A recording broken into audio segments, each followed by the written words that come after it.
موعد وتوقيت مباراة الزمالك وشباب بلوزداد القادمة في إياب نصف نهائي الكونفدرالية، وذلك بعد فوز نادي الزمالك في مباراة الذهاب بهدف دون مقابل في المباراة التي أقيمت في الجزائر.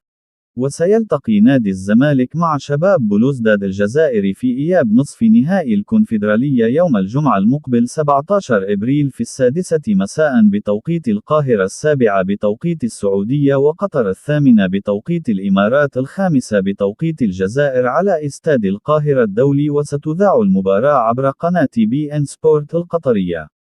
وسيلتقي الفائز من مواجهة الزمالك وشباب بلوزداد مع الفائز من مواجهة اتحاد العاصمة الجزائري وأولمبيك آسف المغربي في نهائي الكونفدرالية، والتي انتهت مباراة الذهاب بينهم بالتعادل السلبي بدون أهداف في المباراة التي أقيمت في الجزائر.